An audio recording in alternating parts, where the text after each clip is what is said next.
kita udah bahas tentang kritik puisi. Kalian sudah ngumpulin. Yang belum mengumpulkan silahkan dikumpulkan paling lambat hari ini. Yang belum ngeprint silahkan di print. Yang belum mengerjakan silahkan dikerjakan, lalu di print dan dikumpulkan di meja ibu. Gitu ya. Nah, selanjutnya kita bahas tentang esai, pembuatan esai. Tolong diperhatikan supaya kalian bisa membuat esai. Esai. Kalau kemarin kritik itu kajiannya adalah sastra atau seni, ya. Karyanya itu sastra atau seni. Kalau esai yang dikaji apa? Sebuah apa? Sebuah fenomena. Fenomena. Contoh fenomena. Mudik. Nah, udah dari entah itu kapan mudik itu menjadi sebuah fenomena turun-temurun yang dilakukan oleh seseorang ketika hendak pulang kampung gitu ya, dari perantauan ke kampungnya. Kemudian di sini ada strukturnya. Struktur esai yang pertama ada apa? Di buku kalian silakan dibuka. Yang pertama ada tesis. Kemudian yang kedua ada argumen. Yang ketiga ada penegasan ulang.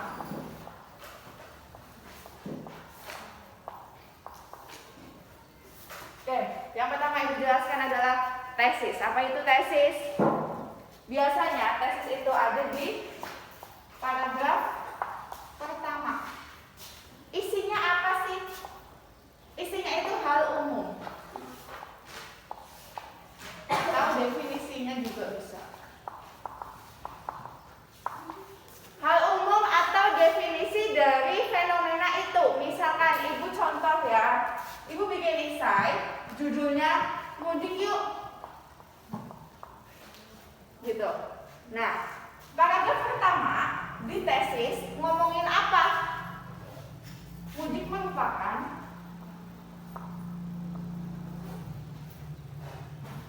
bla bla bla.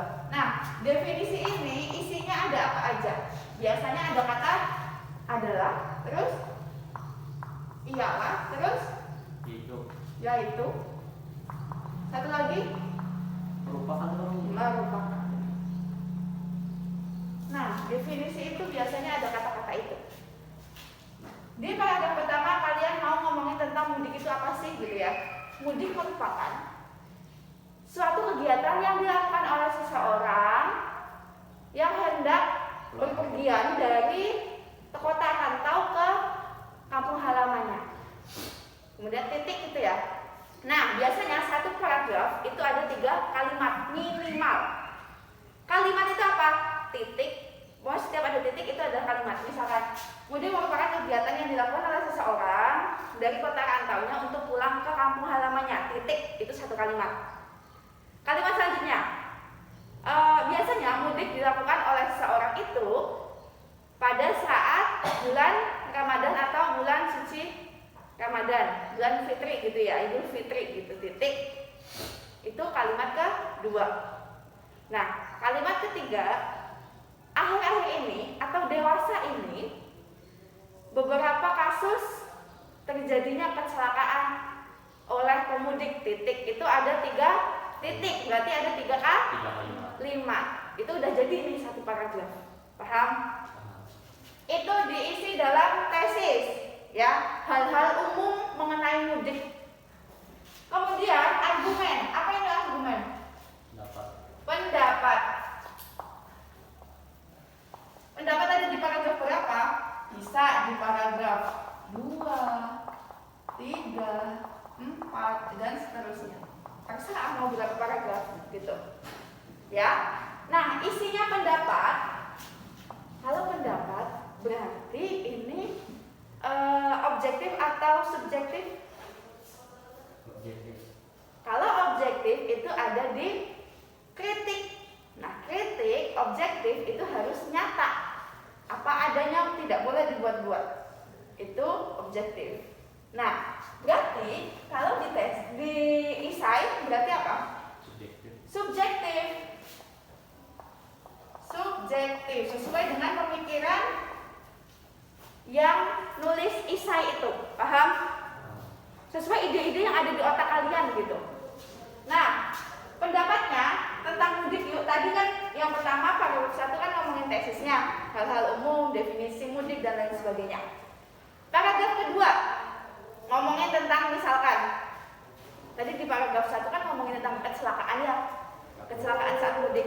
Nah, di paragraf kedua kalian juga ngomongin nih apa aja kecelakaan biasanya saat mudik. Yang pertama, kebakaran rumah saat ditinggal mudik.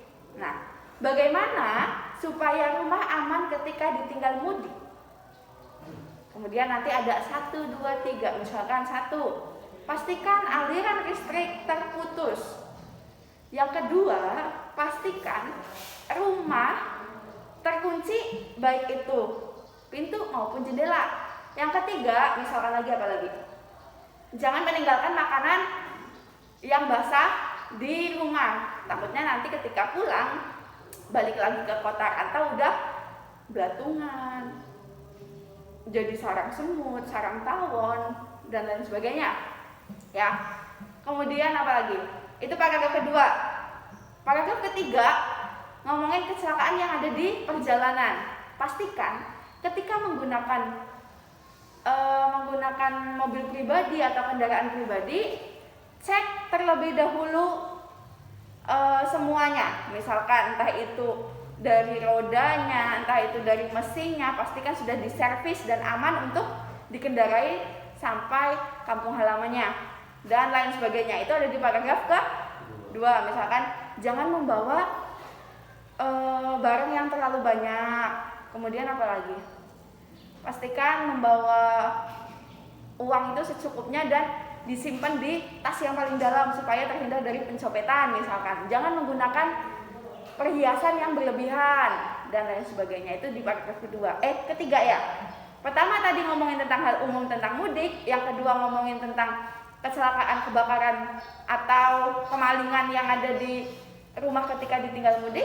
Kemudian yang ketiga ngomongin tentang kecelakaan yang ada di perjalanan.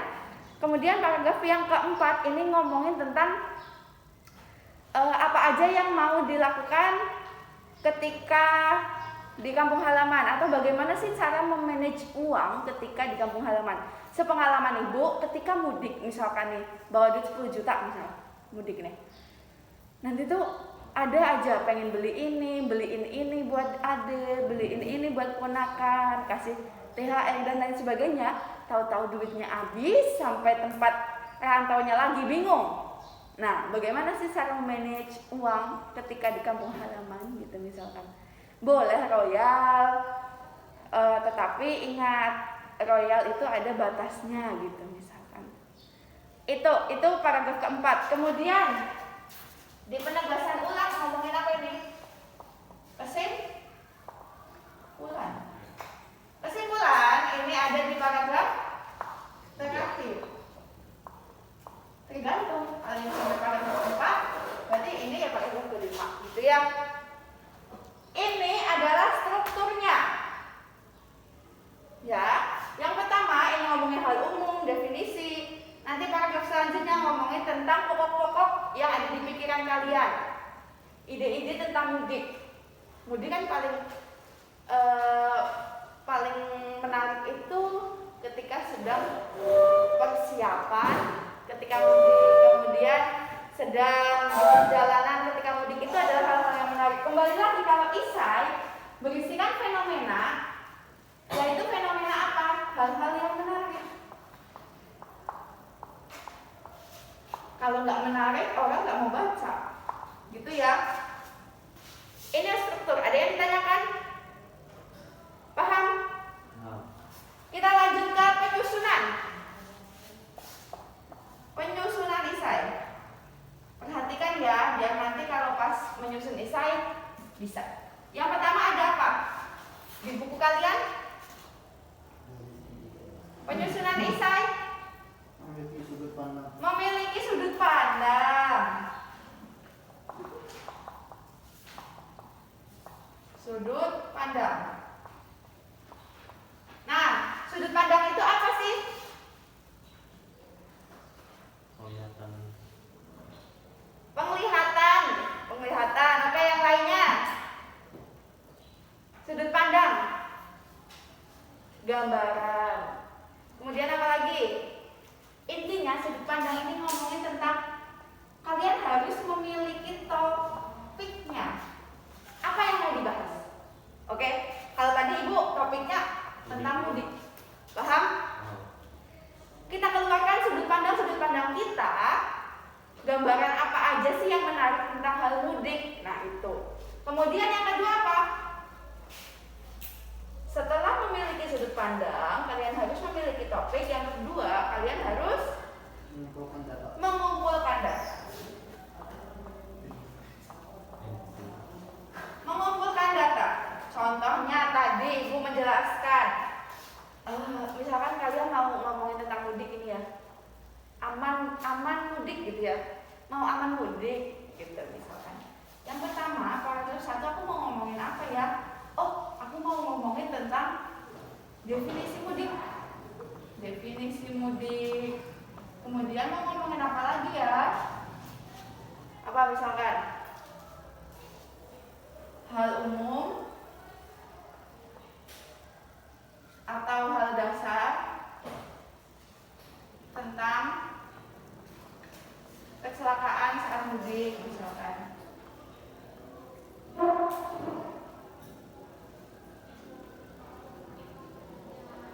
Nah, yang kedua, paragraf kedua dan seterusnya aku mau ngomongin apa ya? Oh, yang pertama aku mau ngomongin aman meninggalkan rumah saat ditinggal mudik gitu ya. Yang kedua, paragraf ketiga, aku mau ngomongin tentang aman berkendara saat mudik misalkan.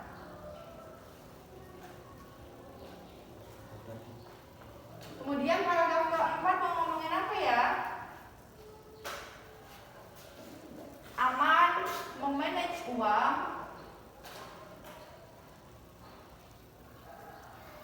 saat mudik.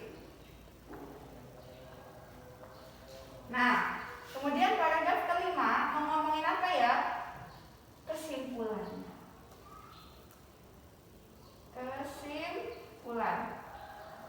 Jadi, kalau kalian udah punya data seperti ini, kalian akan mudah untuk menyusunnya, paham?